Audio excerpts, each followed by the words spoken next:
Hi, my name is Adam Whitmer. I'm the founder and host here at ComplianceCohort.com.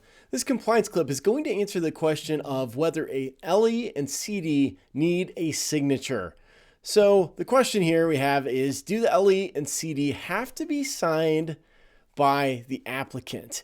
And the answer to this, of course, comes from Regulation Z. It comes from 102637 and 102638, as well as the CFPB's frequently asked questions. In fact, I like how the CFPB's frequently asked questions explains this in clear and simple language. So we're going to start with that. But this is a topic that's good to understand, because if you're a lender, you might be questioning, is this actually required to be provided? Or maybe you're a financial institution where an auditor has cited you for not having a specific customer signing this, and you're wondering, is this actually a violation of the regulation?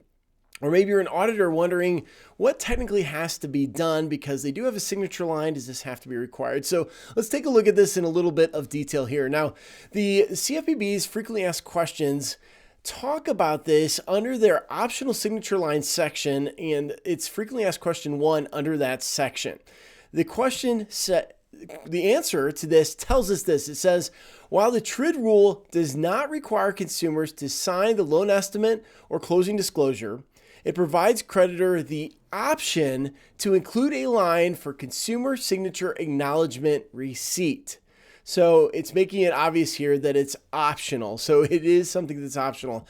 However, they go on to say this. They say a creditor may include the signature line and require the consumer to sign the disclosure, but only if the consumer receives the disclosure in a form that they may keep, which is the key piece to the loan estimate and closing disclosure. The consumer has to have a copy. So you can't require them to give the copy back. You can require them to sign a copy, but they also have to have a copy they can keep. So it goes on to say the consumer must have the ability to retain the copy of the disclosure after returning the signed disclosure to the creditor. So that's what they tell us in the CFPB's frequently asked questions. Now, let's take a look at the regulation, see what it tells us exactly. So keep in mind, the loan estimate requirements are in 102637, where the closing disclosure requirements are in 102638. So if we look at 102637N, this is going to tell us the loan estimate requirements as it relates to signatures. And specifically, Section N of 102637 says this. It says, at the creditor's option, under the master heading required by paragraph K of this section, and under the heading confirm receipt, a line for the signatures of the consumers in the transaction is permitted. If the creditor includes a line for the consumer signature, the creditor must disclose the following above the signature line.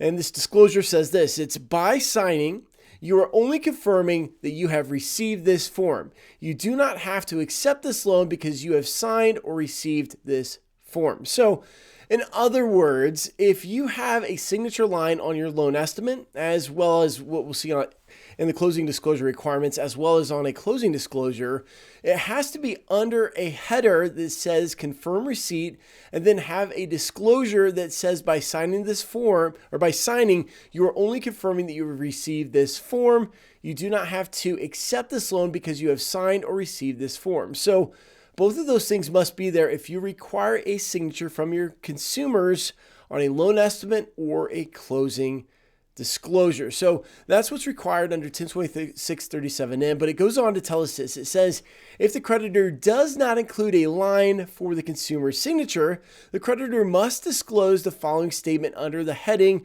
Other Considerations required by paragraph M of this section, labeled Loan Acceptance. You do not have to accept this loan because you have received this form or signed a loan application. So in other words, if you have a signature, you have to have the disclosure under the first paragraph. If you do not have a signature, you have to have the disclosure under the second paragraph. That's what 102637N is telling us. Now the commentary goes on to expand this and give us a little more guidance. They say a couple of things. First of all, they say whether a signature line is provided under 102637N is determined solely by the creditor. If a signature line is provided, however, the disclosure must include the statement required by 102637N1. They go on to say this about multiple consumers.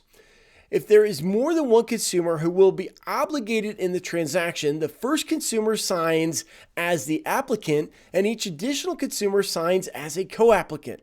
If there is not enough space under the heading Confirm Receipt to provide signature lines for every consumer in the transaction, the creditor may add additional signature pages as needed at the end of the form for remaining consumers' signatures. However, the creditor is required to disclose the headings and statement required by 1026-37N1 on such additional pages. So you have to have that subheading and that disclosure as required on the last slide. Now, the commentary goes on to also tell us this about the consumer's name. It says the creditor may insert the consumer's name under the signature line rather than using the designation applicant or co-applicant if they choose to. And there's an example in Appendix H in Model Form H24. So that's all the information under 1026-37 we have about signatures for the loan estimate. Now, for the closing disclosure, this information is found in 1026-38S. And it says this, it says, at the creditor's option, under the heading Confirm Receipt, a line for the signatures of the consumers in the transaction can be provided. If the creditor provides a line for the consumer signature, the creditor must disclose above the signature line a statement that is required to be disclosed under 1026-37N1, which is that loan estimate disclosure. So the same disclosure we have under the loan estimate has to also be provided under the closing disclosure the exact same way. They go on to say that if a creditor does not provide a line for the consumer signature, the other disclosure is required. So just like the loan estimate, if you have a signature, the first disclosure is required in the first bullet point here. And if not, if you don't require a signature, the second disclosure is required under the second bullet point here. It's the same disclosure for both the loan estimate and the closing disclosure. Now, as far as commentary for the closing disclosure, there really isn't anything under 1026-38S. They just reference us back to the commentary for the loan estimate.